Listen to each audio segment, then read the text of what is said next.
Avant qu'on prie à mon habitude, je vais vous faire tourner dans Marc 2. Donc, je vous invite à tourner dans la Bible, dans Marc 2. On va lire un passage, ensuite de ça, on va prier. L'Évangile selon Marc, chapitre 2.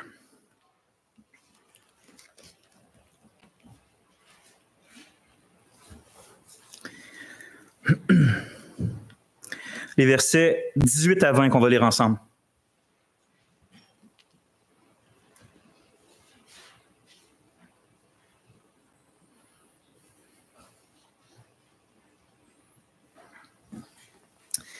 Je vais commencer à lire la parole de Dieu au verset 18 du chapitre 2 de Marc.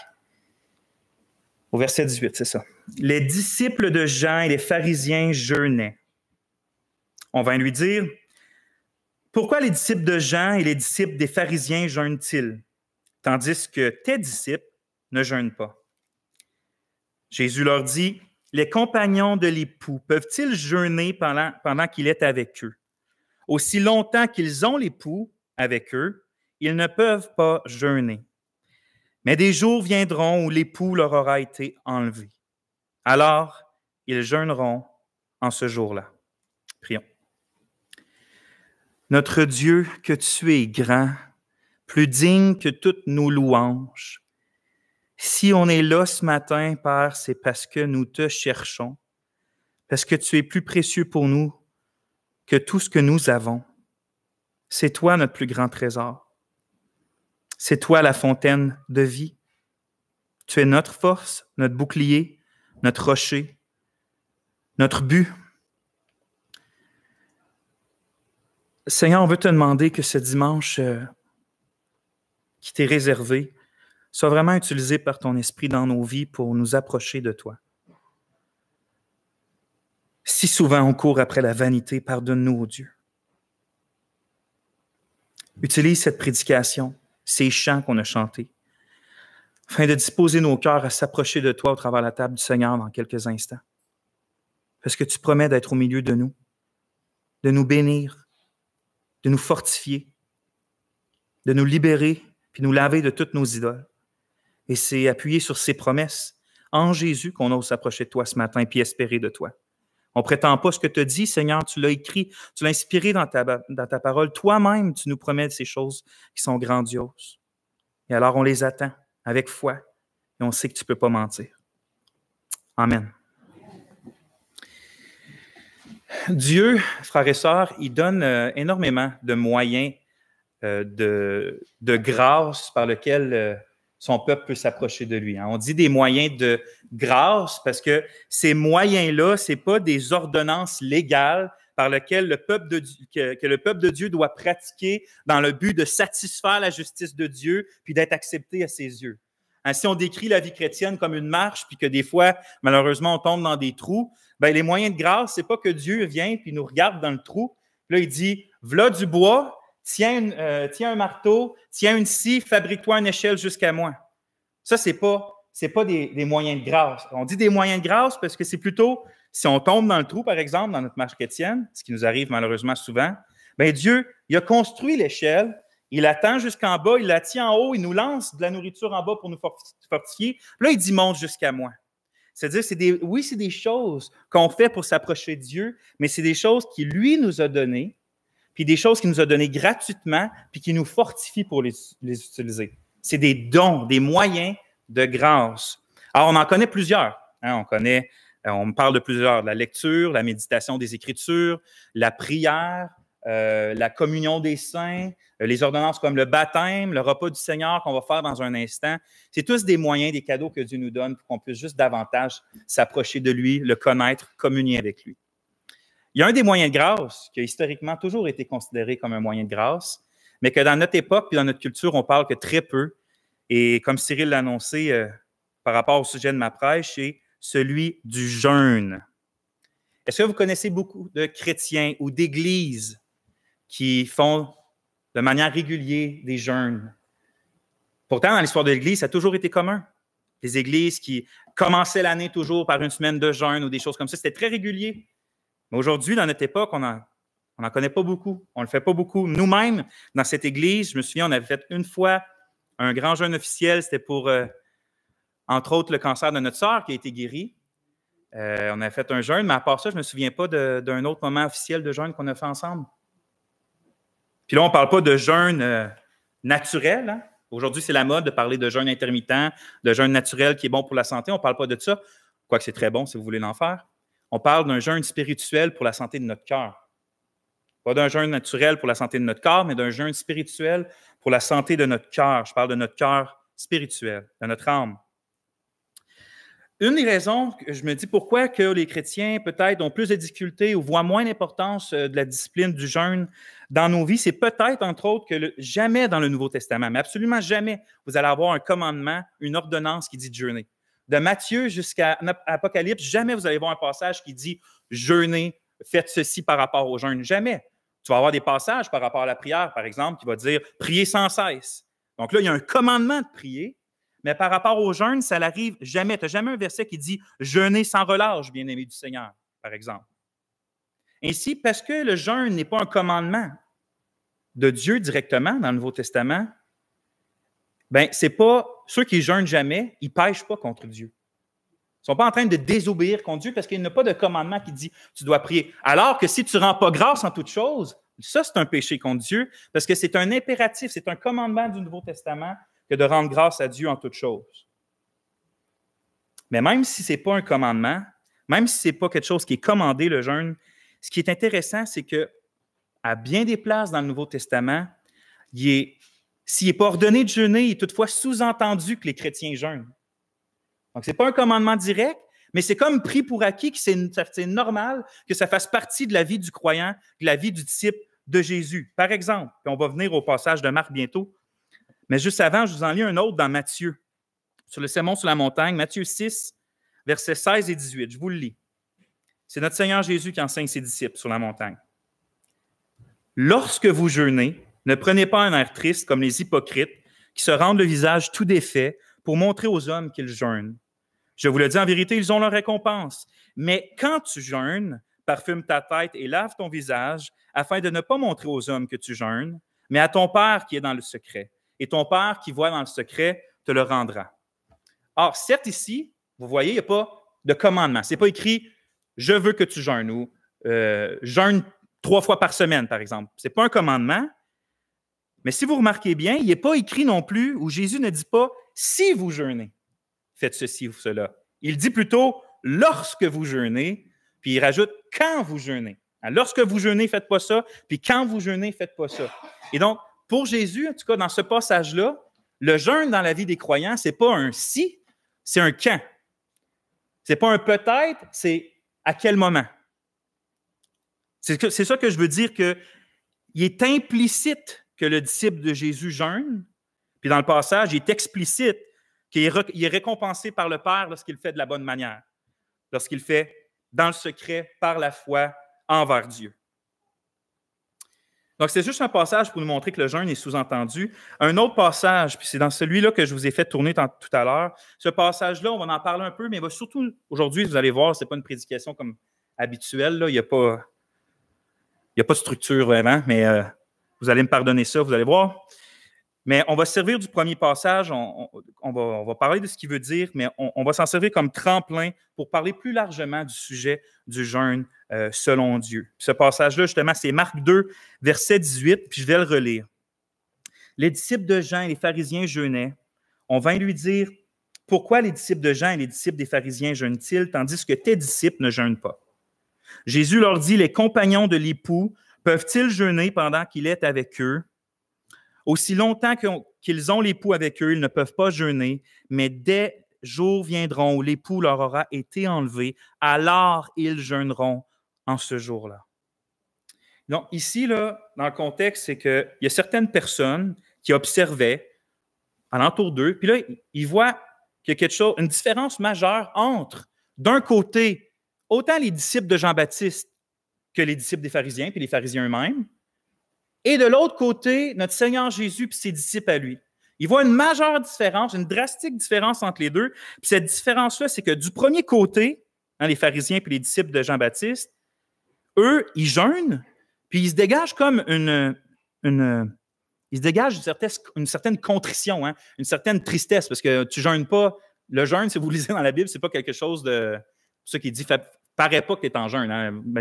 Lave-toi le visage puis tout pour que ça ne paraisse pas, parce que c'est affligeant, le jeûne. C'est difficile. D'un côté, il se dégage de la contrition, de la tristesse, il y a du jeûne, mais de l'autre côté, non seulement il n'y a pas de jeûne, mais en plus, il y a de la joie, il y a de la jubilation, au point que le Seigneur Jésus, souvent, est accusé d'être quelqu'un qui mange puis qui boit. Hein? C'est comme si c'est le fun de son côté à lui.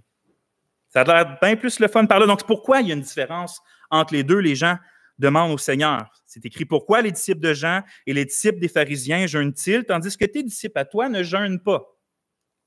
Puis le Seigneur va répondre à ça, à son habitude, en utilisant une image tirée de la culture environnante, en que tout le monde peut se reconnaître facilement. Cette image-là, c'est celle d'une fête d'un mariage. Un moment festif dans un mariage. Parce que dans un village juif de l'époque, la célébration d'un mariage pouvait aller jusqu'à 7 jours pour ce qui était d'une vierge, d'une jeune femme vierge, d'une femme vierge tout court. Puis, ça pouvait aller jusqu'à 3-4 jours pour une femme, une veuve qui se remariait, par exemple. Et pendant ces 7 jours-là ou ces 4 jours-là, en tout cas, pendant tout ce moment-là dans la ville, c'était la fête. À tout le monde, la seule chose qui était demandée à tous les invités, c'était juste de profiter des festivités. Il y avait de la nourriture en abondance, du vin en abondance, des danses, des chants, des cris. C'était dans les maisons, en dehors des maisons. On dirait au Québec, c'est le party. Mais c'était le party pour de vrai. Puis les compagnons de l'époux ici, c'est ça qui est écrit, que Jésus il dit, les compagnons de l'époux peuvent-ils jeûner pendant qu'il est avec eux? Mais c'est les invités du marié lui-même. Puis, vous comprenez, les invités d'un marié, habituellement, là, ils ont une joie débordante aussi, parce que leur ami, il se marie. Parce que leur ami, il a enfin trouvé une femme avec laquelle il va demeurer toute sa vie. Donc, leur joie est débordante. Il est donc hors de question que ce moment-là, de festivité d'un mariage, est la place pour être en contrition, la face à terre, puis jeûner. Je veux dire, je ne sais pas, François, il n'est pas là, mais il est en bas, je pense, il prépare la bouffe de tantôt. Mais pour ceux qui étaient là au mariage de François, là, il y avait du manger en abondance, il y avait de l'alcool en abondance, il y avait des gens en abondance, des rires en abondance, de la danse en abondance. Si moi, j'avais été à ce mariage-là en disant « Non, moi, aujourd'hui, c'est un jour de tristesse pour moi et d'affliction, puis je ne vais rien manger, je ne vais rien boire, je ne vais pas bouger, je ne vais pas danser. » Je veux dire, la meilleure réponse à François, ça aurait été « Ben, viens donc pas à mon mariage dans ce cas-là. » Ce n'est pas à propos d'avoir ce comportement-là lorsque c'est la fête. Un mariage, ce n'est pas l'occasion de s'abstenir, au contraire, c'est de vivre dans l'abondance puis dans la joie. Or, le Seigneur Jésus utilise cette image-là pour montrer que, dans le fond, c'est lui, l'époux, qui vient chercher son Église, puis les disciples, c'est eux les compagnons de l'époux. Alors, s'il y a bien un moment dans toute l'histoire de l'humanité, mais dans toute l'histoire de l'humanité, où c'est un moment où il faut danser, se réjouir, manger, chanter, fêter, jubiler, c'est bien le moment où le Fils de Dieu entre dans l'histoire de l'humanité en s'incarnant dans le but de venir enfin chercher les siens, les sauver, les pardonner, les racheter, leur donner la vie éternelle, puis les emmener avec lui pour toujours. S'il y a un moment où il ne faut pas se morfondre, c'est ce moment-là. Lorsque Jésus est à côté de toi, c'est tout sauf le moment de jeûner. Et si la différence qui explique la manière que Jean-Baptiste et les pharisiens agissaient, puis la manière que les disciples de Jésus agissaient, la différence, c'est que, en fait, elle se trouve dans la manière que les disciples de Jean et les pharisiens percevaient qui était Jésus et ce que Jésus était venu faire. Tandis que les disciples, eux, même s'ils ne comprenaient pas tout, ils comprenaient assez pour savoir comment c'était significatif la présence du Messie qui était au milieu d'eux.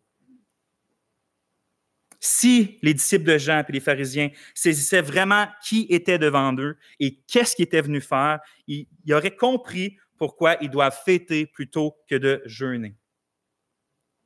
Et donc, le Seigneur dit que ce n'était pas le bon moment de jeûner alors qu'il était au milieu de ses disciples.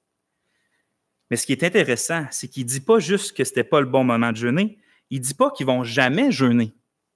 Au contraire, hein, il affirme « Aussi longtemps qu'ils ont l'époux avec eux, ils ne peuvent pas jeûner. Mais des jours viendront où l'époux leur aura été enlevé, alors ils jeûneront en ce jour-là. » Encore une fois, le jeûne ici n'est pas commandé, n'est pas exigé, Mais le Seigneur est clair. Il dit que le moment où l'époux va être enlevé, c'est-à-dire le moment où le Seigneur Jésus a offert sa vie en sacrifice pour nos péchés et qui est ressuscité d'entre les morts, victorieux, et qui a été élevé à la droite du Père dans les cieux, à partir de ce moment-là, alors ils jeûneront en ce jour-là. Autrement dit, le jeûne, même s'il n'est pas ordonné, il est sous-entendu par le Seigneur Jésus qui devient une pratique normale de l'Église entre l'élévation du Seigneur Jésus dans les cieux et son retour en gloire à la fin des temps.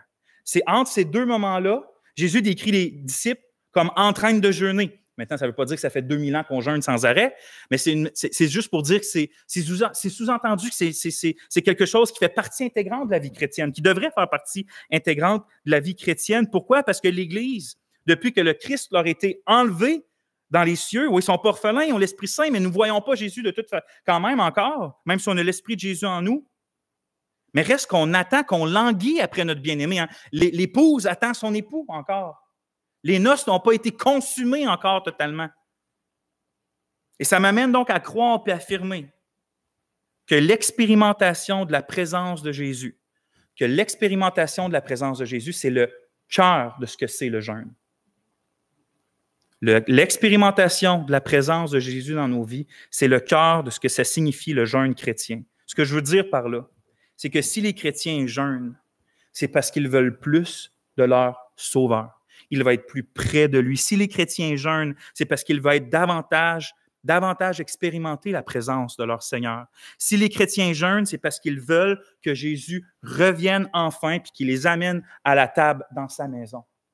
J'avais un ami, quand j'étais jeune, j'avais un ami qui avait un chien. Puis c'est la première fois que j'avais inventé un terme à ce moment-là, c'est une dépression canine. Pourquoi? C'est que ce chien-là, peu importe son état mental, quand ses maîtres partaient de la maison, il arrêtait de manger. Que ce soit pendant 6 heures ou que ce soit pendant 6 jours. Littéralement, il ne mangeait plus. Il allait devant la porte, il se couchait, il s'assoyait là, puis il ne mangeait juste plus. Il mangeait seulement quand ses maîtres étaient là. Il attendait devant la porte parce que pour lui, quand ses maîtres ne sont pas là, il ne pense qu'au maître. Il n'y a que le maître. La nourriture compte plus.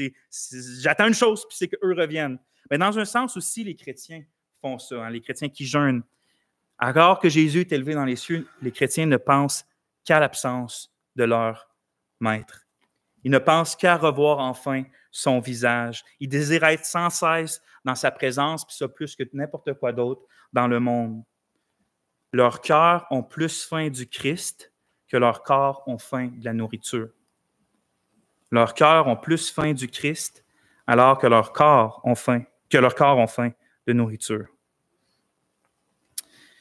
Autrement dit, s'il y a bien des raisons valides de jeûner dans la Bible, on pourrait faire une étude exhaustive, aller voir dans l'Ancien Testament, puis il y a une place pour le jeûne d'affliction, puis il y a une place pour le jeûne où on confesse nos péchés. Mais je pense que le centre de jeûne, puis même ce qui est sous toutes les autres jeûnes, au plus fondamental, c'est un désir d'expérimenter davantage la présence de Dieu dans notre vie, de manière à communier davantage avec Christ. Le cœur du jeûne, c'est ça, c'est de rechercher une expérimentation de la présence de Dieu en Jésus-Christ. C'est pour ça que malheureusement, je pense qu'on parle moins de jeûne de nos jours, puis dans notre culture, puis à notre époque, parce que justement, on parle moins de communion avec Dieu. On parle moins d'expérimentation de la présence de Dieu dans nos vies. On néglige la communion avec Dieu. C'est normal qu'on néglige le jeûne puis les autres moyens de grâce. Hein? Le théologien canadien J.I. Packer, qui habitait à Vancouver, qui est décédé en 2020, un presbytérien, écrivait ça dans un de ses livres. Quand les chrétiens se rencontrent, ils se parlent de leur travail chrétien et de leur intérêt chrétien, de leur connaissance chrétienne, de l'état des églises et des problèmes de théologie, mais rarement de leur expérience quotidienne de Dieu. Les livres et les magazines chrétiens modernes contiennent beaucoup de choses sur la doctrine chrétienne, les normes chrétiennes, les problèmes de conduite chrétienne, les techniques du service chrétien, mais peu sur les réalités intérieures de la communion avec Dieu. Nos sermons contiennent beaucoup de doctrines solides, mais peu de choses sur la conversation entre l'âme et le Sauveur. Nous ne passons pas beaucoup de temps, seuls ou ensemble, à nous émerveiller du fait que Dieu et les pécheurs communient tout court. Nous tenons cela pour acquis et pensons à d'autres questions. Ainsi, il est clair que la communion avec Dieu est une petite chose pour nous. Frères et sœurs, est-ce que c'est vrai que la communion avec Dieu est devenue pour nous une petite chose? C'est-à-dire pas vraiment important. Là, j'entends, ben Vincent, attends une minute, là, tu es en train, tu n'as pas dévié dans ton message, là, tu es supposé de nous parler du jeûne, mais là, tu es en train de nous parler de la communion avec Dieu. Ben oui, justement, on parle du jeûne, mais vous pensez que le jeûne est à propos de quoi? Vous pensez que le jeûne, c'est se priver de nourriture pour devenir, passer à une autre étape, un autre niveau spirituel? Non, vous pensez que le jeûne, c'est se priver de nourriture pour essayer de, justement de plaire à Dieu puis d'attirer ses faveurs sur nos vies, d'être accepté de lui? Jamais. Le jeûne, c'est du tout à propos de ça. Le jeûne des hypocrites, c'est à propos de ça. Le jeûne des légalistes, c'est à propos de ça. Le jeûne des pharisiens, c'est à propos de ça. Mais pas le jeûne des chrétiens, pas le jeûne des disciples de Jésus. Comme on l'a vu tantôt, les chrétiens jeûnent simplement parce qu'ils veulent expérimenter la présence de Dieu dans leur vie plus que n'importe quoi d'autre dans ce monde. Si tu n'as pas faim de Dieu, si tu n'as pas soif de Dieu et faim de Dieu, bien, le jeûne ne sert à rien dans ta vie. Il va servir à rien si ce jeûne-là n'est pas motivé par une faim et une soif de Dieu. Je reprends donc la question avec les mots de J. Packer. Est-ce que la communion avec Dieu est une petite chose pour nous? Ou s'il ne l'était pas, est-ce qu'il l'est devenu personnellement dans nos vies?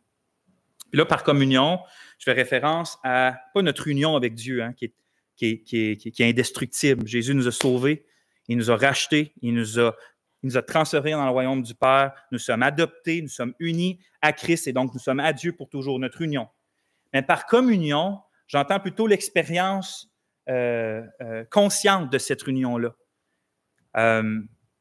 C'est la différence entre t'es marié, puis tu as une vie intime active avec ton épouse. Vous comprenez la différence? Il y en a un que t'es marié, puis ça, c'est inviolable, c'est imbrisable, mais l'autre, tu peux être dans une bonne relation avec ton épouse ou tu peux être dans une mauvaise relation, reste qu'un mariage n'est pas brisé. C'est ça, notre union avec Dieu n'est jamais brisée, mais notre communion, elle peut varier. Par communion, j'entends dans le fond notre relation d'intimité avec Dieu, notre sentiment de la proximité qu'on a avec lui. Est-ce que cette intimité-là avec Jésus est donc de première importance pour nous? Je vais poser la question différemment, puis peut-être plus choquante pour certains. Moi, je ne trouve pas ça choquant, mais ça peut l'être pour certains. Est-ce que la présence de Dieu, c'est une réalité dans ta vie? Est-ce que la présence de Dieu, c'est une réalité dans notre vie? Là, je sais qu'en disant ça, peut-être certains, en tout cas, certaines de mes amis de grands théologiens, quand je disais ça, m'ont déjà dit Vincent, attends, je vais t'apprendre quelque chose. Dieu est toujours et partout présent. Ah, merci. Je n'avais pas oublié, mais merci de me rappeler. Ce que je veux dire, là, quand je pose si la présence de Dieu est une réalité dans la vie, je ne veux pas savoir si dans notre cerveau, on sait la doctrine de l'omniprésence de Dieu, puis qu'on est capable d'écrire sur un bout de papier ce que ça veut dire que Dieu soit présent partout, en tout temps. Ça c'est vraiment bien, c'est vraiment important d'étudier ça puis de le savoir. Mais quand je pose ma question de la réalité de la présence de Dieu dans notre vie, ce n'est pas ce que je pose. Lorsque je parle de la réalité de sa présence, je parle d'une véritable et profonde expérience d'intimité avec Dieu en Jésus-Christ. Je parle d'être conscient puis de vivre consciemment cette présence-là dans notre vie. Parce que Dieu est présent toujours, que tu en sois conscient ou non, que tu l'expérimentes ou non, Dieu, ça ne change jamais la réalité de son omniprésence. Mais toi, est-ce que tu t'en réjouis? Est-ce que ça t'humilie? Est-ce que tu le recherches? Est-ce que ça te fortifie? C'est ça que je veux dire par l'expérimentation de sa présence. Je parle de ces moments-là où vous recherchez sa face et que sa paix surabonde dans vos cœurs. Je parle de ces moments-là où que vous lisez puis méditez la parole de Dieu, puis Dieu, d'un coup, éclaire vos yeux sur ce qui est écrit, puis par exemple, sur son éternité, que vous avez littéralement le souffle coupé devant la grandeur de ce qui vous est montré dans la Bible. Je parle de ces moments-là où le Seigneur devient plus réel à votre âme que tout ce que vos yeux voient. Vous êtes prêt à douter de n'importe quoi d'autre sauf de Dieu à ce moment-là. Il est trop présent à votre cœur. Je parle de ces moments-là où vous suppliez le Seigneur parce que vous n'avez pas la force de prêcher, puis que vous êtes faible, vous êtes conscient de vos faiblesses puis de vos péchés, puis que tout d'un coup, vous êtes comme équipé d'en haut pour prêcher avec puissance sa parole puis avec efficacité. Je parle de ces moments-là où vous ressentez tellement de joie, la joie de Dieu, que vous êtes réellement prêt à dire en sincérité au Seigneur, fais ce que tu veux de moi. Fais absolument ce que tu veux de moi. Je parle de ces moments-là où vous percevez quelque chose de l'infinie beauté de sa gloire, que comme on l'a chanté tantôt, absolument toutes les choses de ce monde pâlissent à la lumière de qui est le Seigneur. Je parle de ces moments-là où la sainteté de Dieu devient justement si réelle à votre perception spirituelle que vous marchez dans une espèce de saint tremblement où tout d'un coup vous comprenez le sens Ou ça fait du sens que Dieu, des fois, dit « Enlève tes souliers, la place où tu es est sainte. » Mais je reconnais que la vie chrétienne n'est pas juste faite de moments qu'on pourrait dire extraordinaires comme ça. Hein. Je veux dire, par extraordinaire, je veux dire non ordinaire. C'est pour ça que je ne limite pas les expériences de la présence de Dieu à des moments plus sublimes, pas plus sublimes, mais plus extraordinaires. Quand je parle d'expérimenter la présence de Dieu, je parle aussi de toutes ces journées-là où, sans vivre d'expériences semblables, on va dire des highs spirituels, mais votre vie est tout simplement une discussion ouverte avec votre Père. Vous n'êtes pas dans une espèce de haut où tout semble pâlir, mais vous êtes en discussion ouverte avec votre Père, autant dans les joies que vous apportent ces diverses grâces, mais aussi dans les moments de contrition par rapport à vos péchés. Vous n'êtes pas coupé comme complètement de Dieu, vous lui parlez puis vous l'écoutez.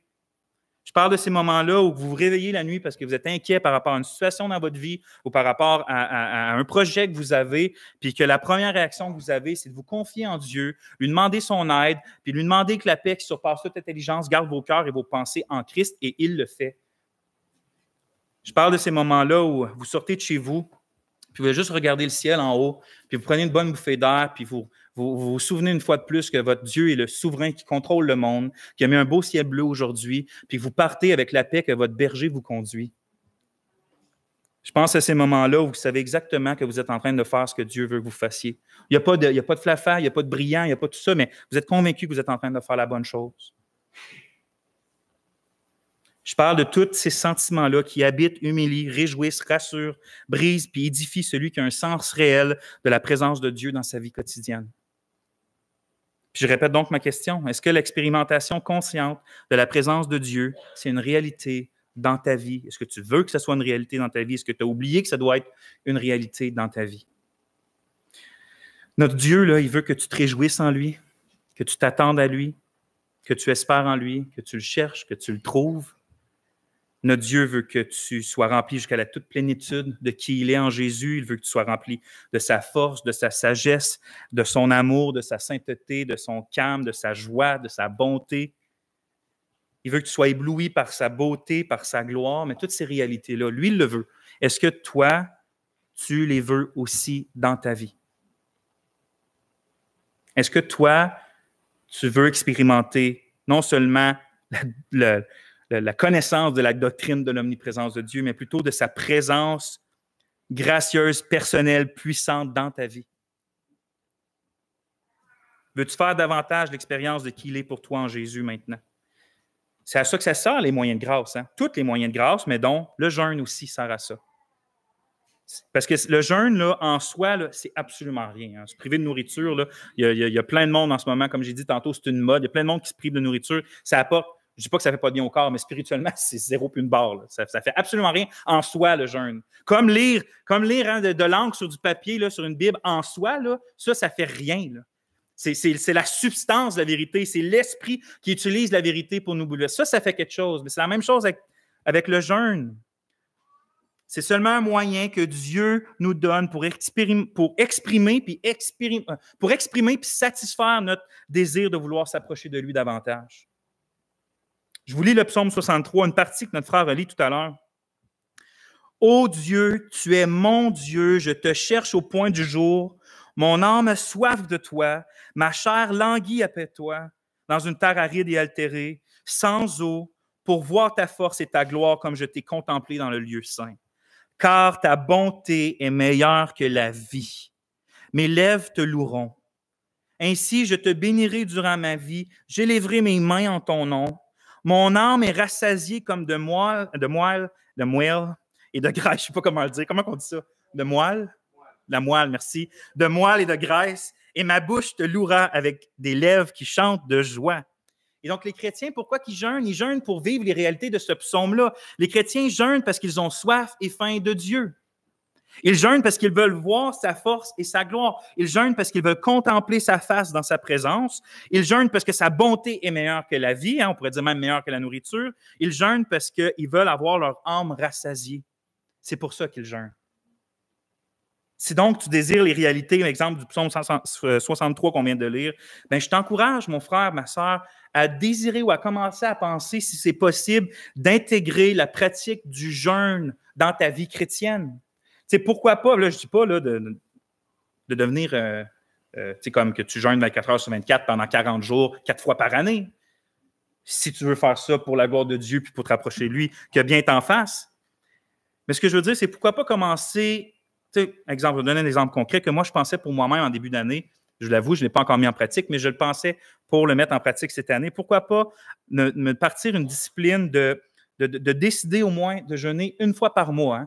Un jour au début de chaque mois ou à la fin de chaque mois, une espèce de, au Québec, un reset, hein, une espèce de, bon, où j'en suis avec Dieu, puis confronter si ma chair s'attachait à trop des choses, puis me rapprocher de Dieu, une espèce de relance dans ma vie chrétienne à chaque début de mois. Pourquoi pas faire ça, par exemple, une journée de jeûne par mois? Je ne sais pas, vous n'êtes pas obligé même de jeûner 24 heures, faites-le comme vous voulez, de 7 heures le matin à 7 heures le soir, mais un moment que vous mettez à part pour Dieu de manière régulière dans votre vie, j'en suis persuadé que ça nous ferait un grand bien spirituel d'avoir ces moments-là de manière disciplinée. Maintenant, comme quelqu'un a déjà dit, de rester sur la vérité, c'est comme marcher sur une épée bien acérée. C'est facile de tomber d'un côté ou de l'autre. Et ça, c'est pour tout, et dont la question du jeûne. C'est facile, on peut ressortir ce que la Bible dit par rapport au jeûne, mais c'est difficile de rester juste sur ce que la Bible dit par rapport au jeûne. Des fois, on va tomber d'un côté ou de l'autre, d'un extrême ou d'un autre, d'une mauvaise pratique ou dans un autre. C'est pour ça que, pour le reste du message, on a encore le temps, pour le reste du message, j'aimerais dire quelques mises en garde par rapport au jeûne.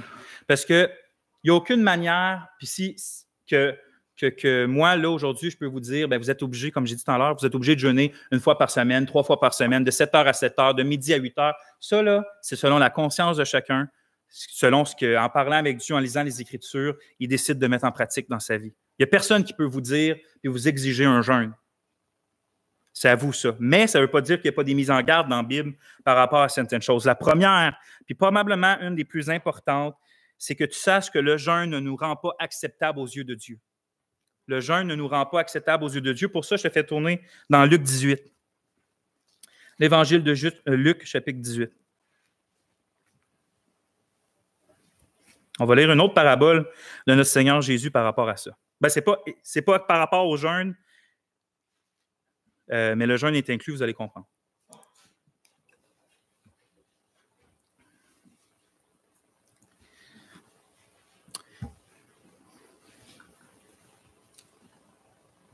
On va lire à partir du verset 9 jusqu'au verset 14. Je commence à lire la parole de Dieu. C'est Jésus qui parle. Il dit aussi cette parabole à quelques-uns qui se confient en eux-mêmes, comme il s'est... Je recommence. Il dit aussi cette parabole à quelques-uns qui se confient en eux-mêmes comme s'ils étaient justes et qui tenaient le reste des hommes pour rien. Voici la parabole. 2 hommes montèrent au temple pour prier, l'un pharisien et l'autre publicain. Le pharisien, se tenant debout, priait ainsi en lui-même, « Ô Dieu, je te rends grâce de ce que je ne suis pas comme le reste des hommes qui sont rapaces, injustes, adultères, ou même comme ce publicain.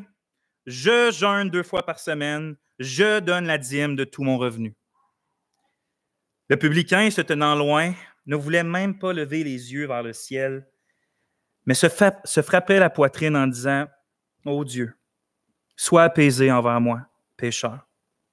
Je vous le dis, celui-ci descendit dans sa maison justifié plutôt que l'autre, car quiconque s'élève sera abaissé, et celui qui s'abaisse sera élevé. » C'est qui a été pardonné dans la parabole? C'est qui a été déclaré juste par Dieu dans cette parabole-là? Est-ce que c'est celui qui jeûnait 2 fois par semaine ou c'est celui qui ne jeûnait pas?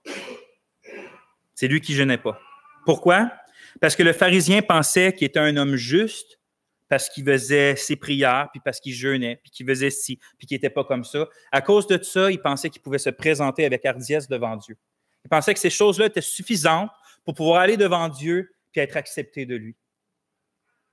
Alors que le publicain, lui, au lieu, il ne se confiait pas dans ses propres œuvres. Il savait très fort qu'il était un pécheur. Il se confiait en Dieu puis il demandait d'avoir pardon de lui, puis il le regardait avec grâce. Lui, il est rentré chez eux réconcilié avec Dieu, tandis que l'autre, il est demeuré séparé de Dieu. Si quelqu'un aujourd'hui croit que se priver de la nourriture ou se priver de quoi que ce soit dans sa vie, c'est ça qui va le rendre acceptable aux yeux de Dieu, Mais ce n'est pas envers un Seigneur les bras ouverts qui va se réveiller quand il va mourir. Il va se réveiller dans le séjour des morts en attente d'un jugement terrible devant la face, devant le jugement du Seigneur notre Dieu. Parce qu'il va penser, il va savoir confier dans les choses qu'il a faites ou dans les choses qu'il n'a pas faites comme espérance après la mort. Nous, on ne jeûne pas, puis je vais relire 2 fois cette phrase-là. Nous, on ne jeûne pas ou on ne doit pas jeûner afin de rendre Dieu disposé envers nous. En fait, c'est le contraire. Quand on jeûne, c'est parce qu'on veut se rendre disposé envers Dieu. Je vais le relire juste pour qu'on comprenne la nuance. Jeûner ou tous les autres moyens de grâce, ce n'est pas pour essayer de rendre Dieu disposé envers nous. Ça, c'est ce que notre Seigneur Jésus-Christ, puis il le rend 100%, entièrement, éternellement disposé envers nous. Fait qu'on ne jeûne pas pour ça. C'est de cracher au visage de Christ de penser qu'on peut rendre Dieu propice par autre chose que par Jésus. Non, on jeûne parce qu'on veut disposer notre cœur envers Dieu, nos pensées envers Dieu, notre âme envers Dieu. C'est toute une différence, puis il faut le garder en tête. Deuxième mise en garde. Il est possible de jeûner de manière à mépriser les dons de Dieu. Il est possible de jeûner de manière à mépriser les dons de Dieu. Puis pour ça, je fais tourner dans 1 Timothée 4 et 3 premiers versets. 1 Timothée 4.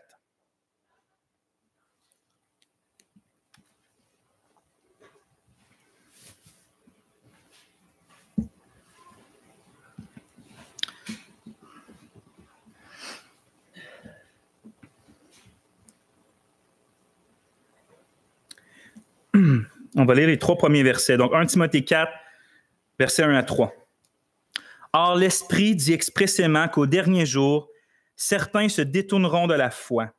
Ils s'attacheront à des esprits séducteurs et à des enseignements de démons, à des enseignements de démons, menteurs hypocrites, eux dont la conscience est autorisée. Ils défendront de se marier, prescriront de s'abstenir des aliments que Dieu a créés pour être pris avec action de grâce par les fidèles et par ceux qui connaissent la vérité.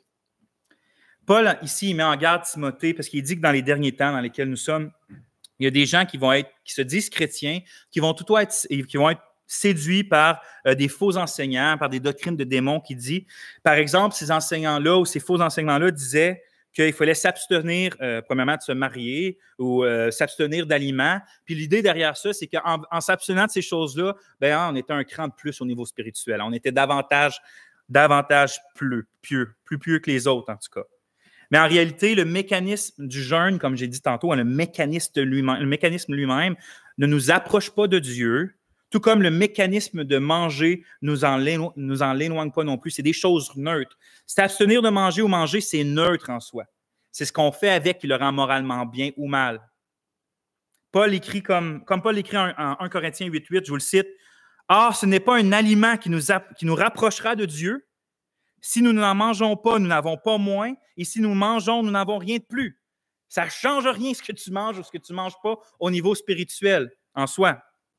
En fait, ceux qui transforment le jeûne en prescription obligatoire ou qui en font une espèce de jauge de la spiritualité des gens, moi j'ai jeûné cette année, j'ai jeûné cette semaine, puis toi non, donc on sait déjà juste avec ça que je suis plus proche de Dieu que toi. Ça, c'est d'utiliser des choses pour faire des jauges spirituelles qui ne le sont pas en réalité. Demande-toi donc si tu aimes plus ton prochain que l'autre, si tu es plus prêt à sacrifier ta vie pour les autres, si tu es plus prêt à donner ton argent pour les autres, à t'oublier pour les autres, là, peut-être ça va être la meilleure jauge de spiritualité que le simple fait de jeûner. Mais il y a du monde qui prend ça comme des jauges. Mais ceux qui font ça, ils sont en train de faire violence au plan de Dieu concernant la nourriture. Ce que je veux dire par là.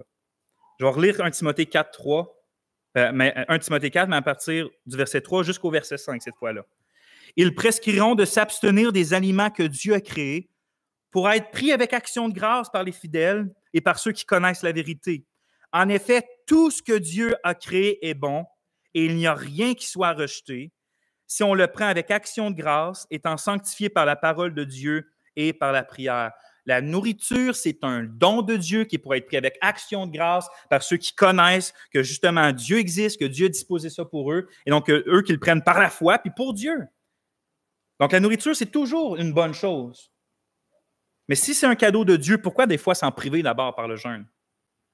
Ce qui n'est pas correct, c'est d'exiger des gens qui se privent de la nourriture comme si de se priver de nourriture, ça nous rapprocherait de Dieu. C'est ça que Paul condamne. Mais il y a un jeune qui a une bonne disposition de cœur, qui volontairement veut se priver de nourriture. Mais pourquoi? Puis la raison est simple, c'est parce qu'on désire puis qu'on veut désirer plus celui qui donne que ce qu'il donne lui-même. Vous comprenez? On veut désirer davantage le donneur que les dons eux-mêmes. Est-ce que vous savez quels sont certains des plus grands ennemis des chrétiens? Je sais, on nomme souvent la chair, Satan, le monde. Je vous en ai une que peut-être qui va vous surprendre. Certains des plus grands ennemis de notre âme sont en fait les cadeaux que Dieu nous donne. Comprenez-moi bien. Tout ce que Dieu donne est intrinsèquement bon. Ce n'est pas les cadeaux eux-mêmes qui ne sont pas bien. Mais ces dons sont justement des fois si excellents que souvent notre chair vient aimer plus les dons que le donneur. Puis ça, ce danger-là nous guette et nous tombons dedans plus que nous osons peut-être l'avouer ou se le dire à nous-mêmes. Hein, c'est pas tant, puis là peut-être que c'est pas tant les films, il y a beaucoup d'enfants, fait que c'est pas tant les films qui guettent dangereusement les chrétiens, les films mauvais. C'est plutôt les petites émissions anodines puis intéressantes du soir qui finissent par le captiver puis à voler tout son temps avec Dieu. Ce que je veux dire, c'est que oui, c'est très mauvais, les films mauvais. Vous comprenez ce que je veux dire? Mais c'est tellement grossièrement mauvais qu'on s'en tient éloigné, ou même quand certains chrétiens tombent dans ces péchés-là, sont convaincus que c'est mauvais pareil. Hein? Ils ne vont jamais justifier que c'est bon ce qu'ils sont en train de faire là. Ils savent que c'est mauvais. C'est tellement grossièrement mauvais. Fait que ça, c'est clair. Ce qui est moins clair et plus subtil, c'est justement toutes les bonnes choses que Dieu donne qui peut accaparer nos pensées, accaparer notre temps, puis nous enlever le temps ou nos pensées vis-à-vis du donneur. Tu sais, c'est pas mal écouter la télé pour les choses qui sont moralement correctes, là, neutres ou bonnes, mais ça peut voler notre temps avec Dieu. Alors, ça devient mal pour nous quand on aime plus les dons que le donneur. La nourriture, c'est un don de Dieu, mais la nourriture peut facilement donner un idole qui remplace Dieu. On va se satisfaire dans la bouffe plus qu'on va se satisfaire en Dieu. Quand on va être stressé, on va aller vers la nourriture au lieu d'aller vers Dieu. Donc, c'est là qu'elle devient un idole, un faux Dieu dans lequel on va chercher du réconfort. Avez-vous déjà pris le temps de remarquer quelles sont les choses, selon Jésus, qui souvent retiennent les gens de devenir ses disciples? Dans la parabole du semeur, il va dire qu'il y a une des semences qui tombe parmi les ronces. Hein? Puis il va dire, c'est quoi ces ronces-là qui étouffent la semence? Bien, il y a plusieurs choses, dont l'anxiété, mais il y a aussi les plaisirs de la vie. Les plaisirs de la vie. Jésus va affirmer ailleurs que si quelqu'un ne l'aime pas plus que ses possessions, son mariage ou sa famille, il ne peut pas être son disciple. Or, les mariages, les possessions, le travail, l'argent, les plaisirs de la vie, Internet, les jeux, le magasinage, un verre de vin, faire du sport, tout ça, c'est des bonnes choses en soi. C'est même des choses qui viennent de Dieu pour qu'on puisse les prendre avec action de grâce puis vivre heureux ici sur la terre. C'est quoi le problème donc? C'est qu'on laisse ces choses-là prendre la place de Dieu dans nos cœurs. Et donc, le jeûne devient une arme spirituelle qui nous aide à nous battre contre les saints plaisirs qui commencent à prendre trop de place dans notre vie. Le jeûne, que ce soit de la nourriture ou un jeûne de d'autres choses, on pourra en parler bientôt, c'est un arme qui vient comme mettre un stop lorsque nos cœurs s'attachent plus au don qu'au donneur. Je vous donne un exemple. Imaginons un chrétien qui néglige sa communion avec Dieu pendant quelques semaines, quelques mois voire. Sans s'en rendre compte, bien là, sa joie en Dieu va clairement diminuer parce qu'il ne reste pas proche de son Dieu. Puis parce que sa joie en Dieu diminue, bien, il va se tourner vers un substitut. Parce que nous avons été créés pour le plaisir. Nous avons été créés pour être heureux, mais heureux en Dieu, pour prendre plaisir en Dieu. C'est pour ça que, exemple, John Piper parle d'hédonisme chrétien. Notre poursuite dans la vie, c'est la joie, mais c'est la joie en Dieu. Fait que, vu qu'on est fait pour être des chercheurs de plaisir, mais quand c'est en Dieu, c'est comblé, tout va bien. Quand Dieu perd sa place dans notre cœur pour notre recherche de plaisir, automatiquement, on se met à chercher un autre plaisir. Et c'est là que viennent les substituts puis les idoles. Donc, dans l'exemple que j'ai nommé, disons que la personne, elle remplace Dieu par les jeux vidéo. Ce chrétien-là, il va faire quoi? Bien, vu qu'il ne passe pas de temps avec Dieu, à certains moments dans la journée ou dans sa vie, il va comme ressentir son âme avoir soif. Fait que des fois, il va ressentir cette soif-là. Sauf que puisqu'il néglige Dieu, il va aller chercher son substitut. De là, crée souvent les dépendances. Hein? Il va aller chercher d'autres choses. Mais parce qu'il va chercher d'autres choses, on part dans une roue sans fin, hein? Un tourbillon sans fin, parce que vu qu'il va chercher un substitut, il va encore moins vers Dieu. Vu qu'il va moins vers Dieu, il y a moins de joie en Dieu. Vu qu'il y a moins de joie en Dieu, il va chercher son substitut. Et là, il vient dans une roue sans fin. C'est là que la puissance du jeûne entre en action. Disons que ce chrétien-là écoute le message aujourd'hui, puis que l'esprit le touche. Puis là, il se dit, OK, c'est vrai, j'ai un problème. Mon âme a vraiment soif de Dieu, je l'ai négligé. Et donc, je veux faire, on va dire, un jeûne de 2 semaines par rapport à aucun jeu vidéo. Il parle, puis il dit, je vais faire ça, j'aurai aucun jeu vidéo. Je ne vais pas toucher à ma console. Regardez ce qui va se passer. Il va arriver chez eux ce soir. Puis là, son âme peut-être, elle va crier, elle va dire, j'ai soif de Dieu. Et là, par habitude, parce que ça fait des mois qu'il va vers le substitut, par habitude, il va s'en aller vers sa console de jeux vidéo, vers son substitut. Mais là, il va se rappeler du message aujourd'hui, puis il va se rappeler de son engagement, puis il va dire, non, c'est vrai, j'ai dit que j'allais faire un jeûne de 2 semaines par rapport aux jeux vidéo. Regardez, il y a 3 options qui s'offrent à lui rendu là. Parce que à seconde qu'il va dire, c'est vrai, je voulais faire un jeûne de 2 semaines, son âme va se mettre à crier, mais fort. Le substitut servait à éteindre, à faire taire cette voix-là, mais puisqu'il ne va plus vers son substitut, là, il sent, là son cœur a soif, il veut être satisfait, il cherche quelque chose. Il y a 3 options qui s'offrent à lui à ce moment-là. La première, c'est qu'il flanche puis qu'il retourne jouer aux jeux vidéo, dans notre exemple. Il retourne vers son substitut. La deuxième, c'est souvent là qu'on tombe, c'est qu'il ne va pas retourner vers son substitut, mais il va encore satisfaire cette soif, essayer de satisfaire cette soif-là, mais par un autre substitut. Hein, combien de fois? OK, là, Facebook me vole trop de temps par rapport à la prière. J'arrête Facebook pour 1 mois, mais là, je commence à écouter des séries sans fin sur Prime Video. Hein, je remplace, mais j'ai fait mon jeûne, mais je le remplace par d'autres choses. Puis souvent, au lieu de passer d'un substitut d'un idole à Dieu, on passe d'un substitut à un autre. La troisième option, c'est qu'au lieu de retourner vers son substitut, au lieu d'en prendre un autre, il va aller s'abreuver dans la présence de Dieu. Et là, il va découvrir que quand on cherche, on trouve, que quand on cogne, Dieu ouvre la porte. Et là, la roue va repartir dans l'autre sens parce que plus on va à Dieu, plus on trouve de plaisir en Dieu, plus on trouve de plaisir à Dieu, plus les choses du monde pâlissent et la joie en Dieu devient grande. Donc, plus on retourne à Dieu, plus qu'on retrouve de joie en Dieu, donc plus que le monde pâlit. Puis là, c'est une roue qui tourne dans l'autre côté. Puisque le jeûne chrétien est fondamentalement une expression de notre désir d'être toujours plus près de Dieu, nous sommes prêts à nous priver de nourriture, de tous les dons merveilleux que Dieu nous donne, afin de nous protéger de tous les désirs innocents qui peuvent finir par détruire notre désir de Dieu.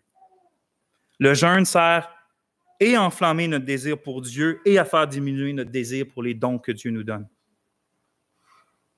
Parce que tout est bon quand tout est à sa place. Les dons que Dieu nous donne sont saints lorsqu'ils demeurent à leur place. Lorsqu'ils sont des orbites qui tournent alentour de Dieu qui est au centre de notre cœur. Mais à la seconde qu'ils prennent sa place, c'est là qu'ils deviennent des nuisances pour nous. Ainsi, le vrai jeûne ne concerne pas uniquement la nourriture, mais toutes les bonnes choses que Dieu nous donne, mais qui commencent à être des substituts. Hein. Pour des questions de santé, il y a des gens qui ne peuvent juste pas se priver de nourriture dans la vie. On pense aux des formes de diabète ou des choses comme ça. Ils ne peuvent pas. Noam, ça fait du bruit, arrête ça, s'il te plaît.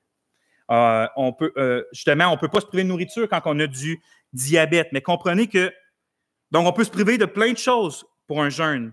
Mais il faut faire attention de se priver de gourmandise, de se priver de cupidité, de se priver de pornographie, de mensonges. Ce n'est pas des jeûnes, ça. Ça s'appelle juste pas faire le mal. Des jeûnes, c'est toujours quand on se prive des bonnes choses que Dieu nous donne.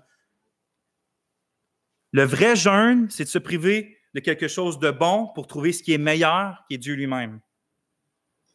Lorsqu'on jeûne, on dit grosso modo, ta présence au Dieu est plus que la nourriture, plus que la télévision, plus que les jeux, plus que les amis, plus que le sport, plus que le café, plus que l'alcool, plus que le sommeil.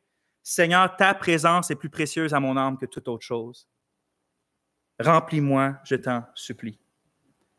Lorsqu'on jeûne, dans le fond, on exprime à notre manière ce que le psaume 73 dit au verset 25. « Quel autre ai-je au ciel que toi? Et sur la terre, je ne prends plaisir qu'en toi. Ma chair et mon cœur peuvent se consumer. Dieu sera toujours le rocher de mon cœur et mon partage. » C'est pour ça que Jésus disait que ses disciples ne pouvaient pas jeûner quand lui était là. Ils ne pouvaient pas jeûner parce que la personne la plus extraordinaire, la plus époustouflante, la plus merveilleuse, la plus glorieuse, la plus satisfaisante était en chair et en os au milieu d'eux. Ce n'est pas le temps de jeûner quand Jésus encore est à côté de toi. Mais justement, l'époux est maintenant parti. Puis il nous prépare une place. Mais Christ est maintenant à la droite du Père, puis nous sommes encore dans ce monde et nous sommes encore dans un corps de mort. Alors nous jeûnons. Parce qu'on veut revoir Jésus. Parce qu'on veut plus expérimenter sa présence dans nos vies. Le jeûne, donc, recherche l'invisible. C'est pour ça que le jeûne, c'est un acte de foi qui surpasse la raison naturelle. Par exemple, si un homme va prêcher dans une conférence un soir, ben, la raison qui est bonne peut lui dire justement, je prêche le soir, fait il faut que je m'assure d'avoir une très bonne nuit de sommeil, puis de bien manger au courant de la journée pour être sûr d'être au maximum de ma forme et de ma capacité physique lorsque je vais prêcher le soir. C'est tout à fait raisonnable, c'est des très bons conseils, c'est très bien. C'est logique. C'est vrai aussi.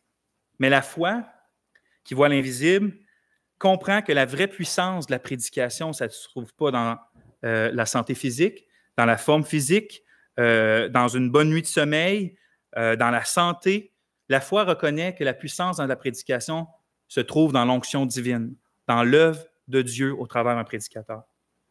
Et donc, cet homme-là pourrait, par la foi, décider de se priver de nourriture puis de sommeil, afin donc de jeûner de nourriture puis de jeûner de sommeil, afin de chercher ardemment la face de Dieu, puis de le supplier, de manifester sa gloire au travers le salut des pécheurs puis l'édification du peuple de Dieu.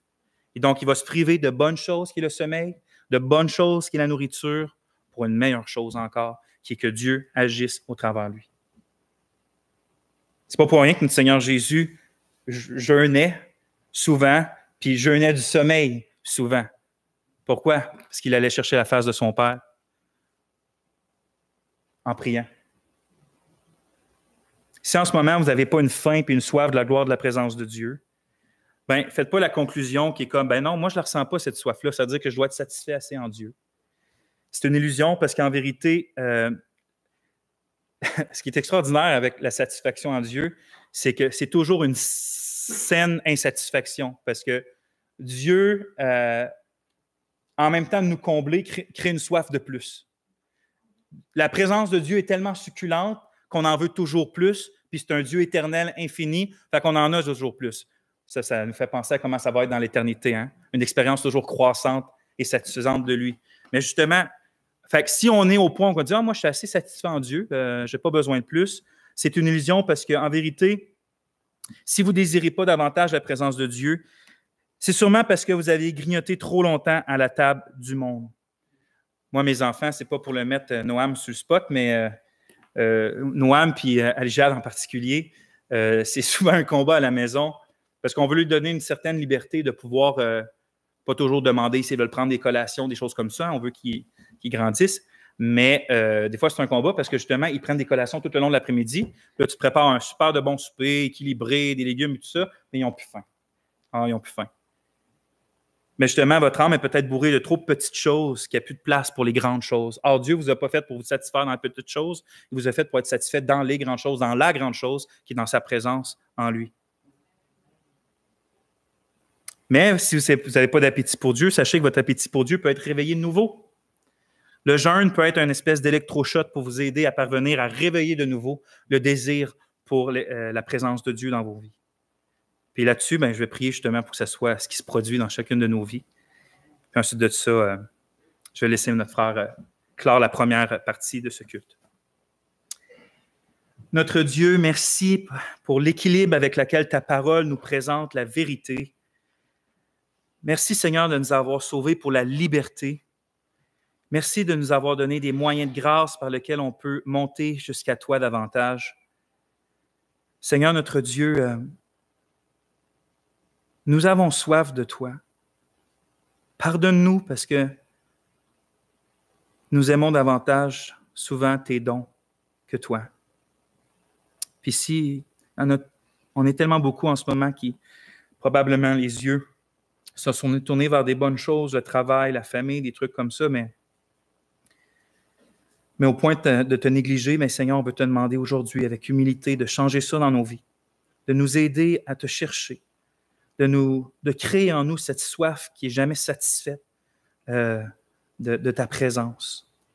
Qu'on soit un peuple plus heureux, plus comblé, plus content, plus puissant, plus serviable, plus humble. Et ça pour la grande gloire de ton nom au travers les gens de cette Église, dans cette ville, puis au travers le monde, Seigneur. Ces choses, on te le demande dans le nom de Jésus. Amen.